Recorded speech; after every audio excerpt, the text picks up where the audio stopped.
It's 2 months since I last stood on this platform, and in that time, the number of Palestinians killed in Gaza has doubled. It's a disgrace that neither our government nor the main opposition party has called for a ceasefire. We demand a ceasefire now.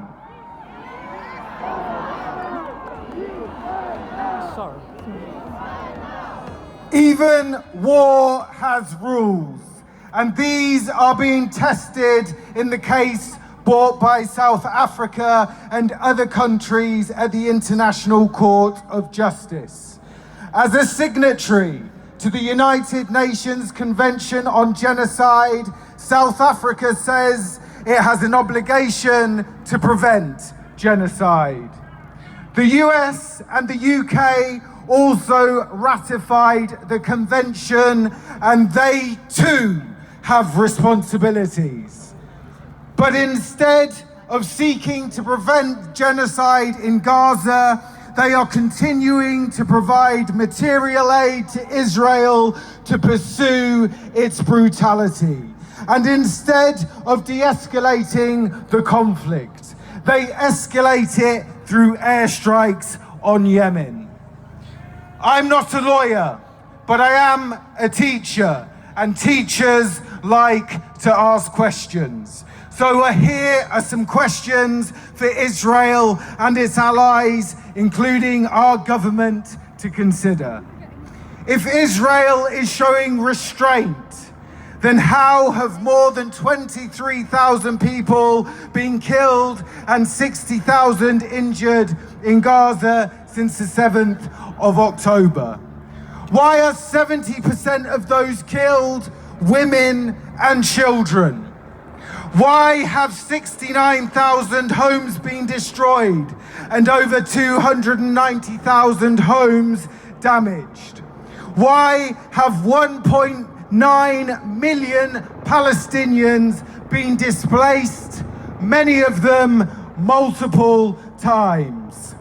Why have thousands of Palestinians been killed and injured in parts of Gaza where they had fled after being told that these places would be safe?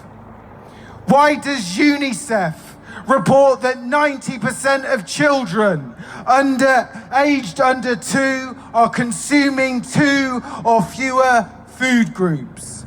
Why have 136 UN staff been killed? Why are only 15 of Gaza's 36 hospitals even partially functioning? Why are the Israeli authorities preventing fuel deliveries to water and sanitation facilities, leaving tens of thousands of people without access to clean water? Why this week did Israel shelter in Khan Yunis, housing over 100 staff and their families from Doctors Without Borders, killing the 5-year-old child and 1 staff member? Why have over 4,000 students and more than 200 teachers been killed and over 7,000 students and 700 teachers been injured? Why have more than 600,000 students and 23,000 teachers been left without access to education? So many questions and so few answers. But I will leave you with a few final questions. What kind of world is our political class bringing into being? What kind of future? What are they teaching our children? That children can be slaughtered while politicians look the other way. That the world powers think that they can determine the future of Palestine with no say for the Palestinian people. We want a future for all children in the UK, in Gaza, in the West Bank, a future in which the Palestinian people have the right to self-determination and to live on their own land in peace and security. Solidarity. Cease fire now! Cease fire now! Cease fire now!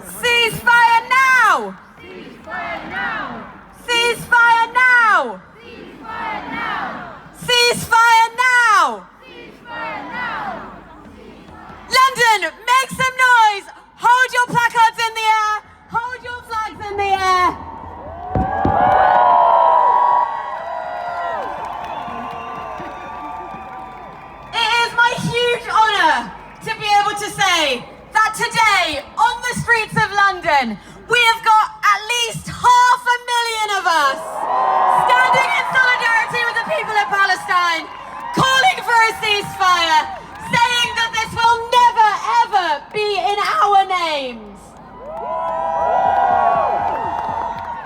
Our next speaker is a very, very special man. He's an author, he's a poet, and today he's speaking in memory of his friend and ours, Benjamin Zephaniah, who very sadly passed away at